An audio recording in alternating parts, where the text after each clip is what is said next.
Good morning, welcome back. This morning, I'm going to be reading from Psalm 78. Listen, O my people, to my instructions. Incline your ears to the words of my mouth. I will open my mouth in parable. I will utter dark sayings of old, which we have heard and known, and our fathers have told us. We will not conceal them from their children, but tell to the generations to come the praises of the Lord, and his strength, and his wondrous works that he has done. For he established a testimony in Jacob, and appointed the law in Israel, which he commanded our fathers, that they should teach them to their children, that the generation to come might know, even the children yet to be born, that they may arise and tell them to their children,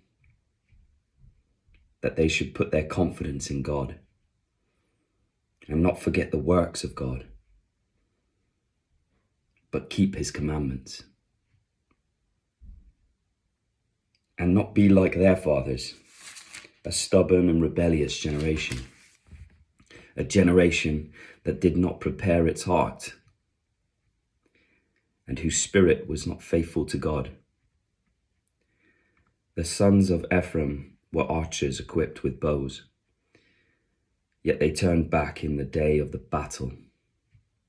They did not keep the covenant of God and refused to walk in his law.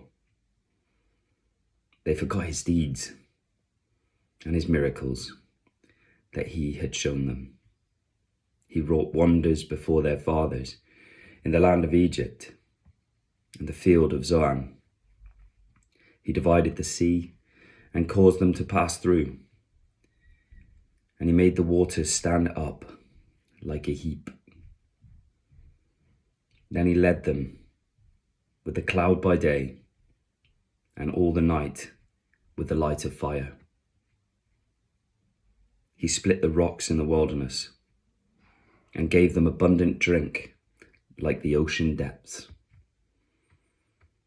He brought forth streams also from the rock and caused waters to run down like rivers. Yet they still continued to sin against him, to rebel against the Most High in the desert. And in their heart they put God to the test by asking for food according to their desire. Then they spoke against God. They said, "Can God prepare a table in the wilderness?" Behold, he struck the rock, so that waters gushed out, and streams were overflowing. Can he give bread also? Will he provide meat for his people? Therefore the Lord heard and was full of wrath, and a fire was kindled against Jacob, and anger almost mounted against Israel, because they did not believe in God and did not trust in his salvation. Yet he commanded the clouds above and opened the doors of heaven. He rained down manna upon them to eat and gave them food from heaven. Man did eat the bread of angels. He sent them food in abundance. He caused the east wind to blow in the heavens, and by his power he directed the south wind. When he rained meat upon them like the dust, even winged fowl like the sand of the seas.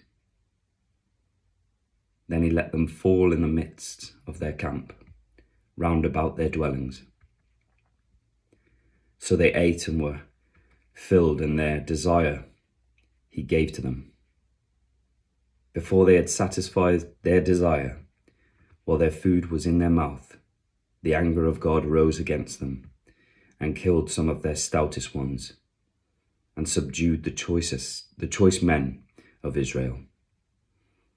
In spite of all this, they still sinned and did not believe in his wonderful works. So he brought their days to an end in futility and their years in stubborn terror. When he killed them, then they sought him and returned and searched diligently for God.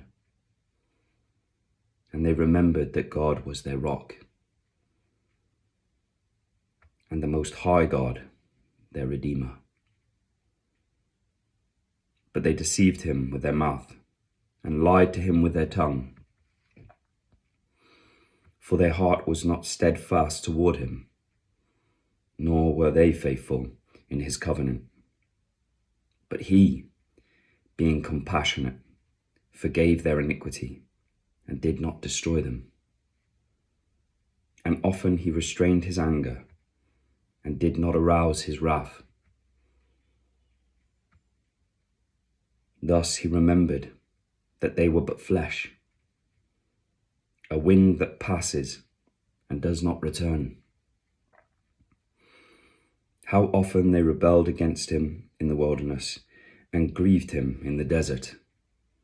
Again and again they tempted God and pained the Holy One of Israel. They did not remember his power, the day when he redeemed them from the adversary.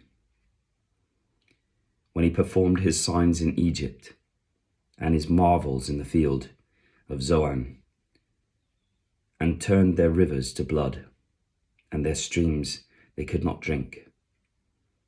He sent among them swarms of flies which devoured them, and frogs which destroyed them.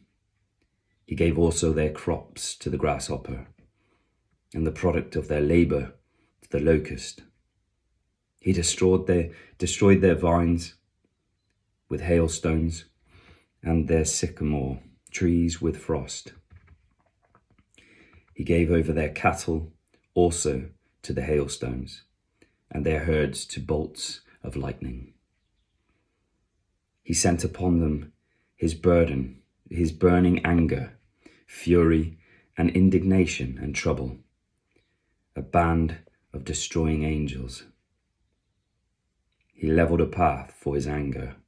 He did not spare their soul from death, but gave over their life to the plague, and smote all the firstborn in Egypt, the first issue of their virility, in the tents of Ham. But he led forth his people like sheep, and guided them in the wilderness like a flock. He led them safely, so that they did not fear. But the sea engulfed their enemies.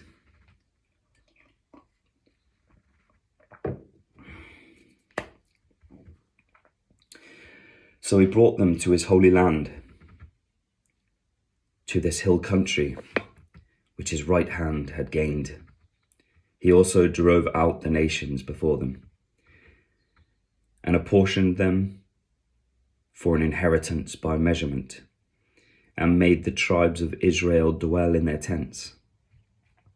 Yet they tempted and rebelled against the Most High God, and did not keep his testimonies, but turned back and acted treacherously like their fathers. They turned aside like a treacherous bow, for they provoked him with their high places, and aroused his jealousy with their graven images. When God heard, he was filled with wrath and greatly abhorred Israel, so that he abandoned the dwelling place of Shiloh, the tent which he had pitched among men, and gave up his strength to captivity and his glory into the hand of the adversary. He also delivered his people to the sword, and was filled with wrath at his inheritance. Fire devoured his young men, and his virgins had no wedding songs. His priests fell by the sword, and his widows could not weep. Then the Lord awoke, as if from sleep, like a warrior overcome by wine. He drove his adversaries backward. He put on them an everlasting reproach. He also rejected the tent of Joseph and did not choose the tribe of Ephraim, but chose the tribe of Judah, Mount Zion, which he loved. And he built his sanctuary like the heights, like the earth, which he has founded forever. He also chose David his servant, and took him from the sheepfolds. From the care of the ewes with suckling lambs he brought him, to shepherd Jacob, his people, and Israel his inheritance. So he shepherded them according to the integrity of his heart, and guided them with his skillful hands. Thank you so much for listening. I pray you have a blessed rest of your week and into the weekend. Have a blessed day. Bye for now.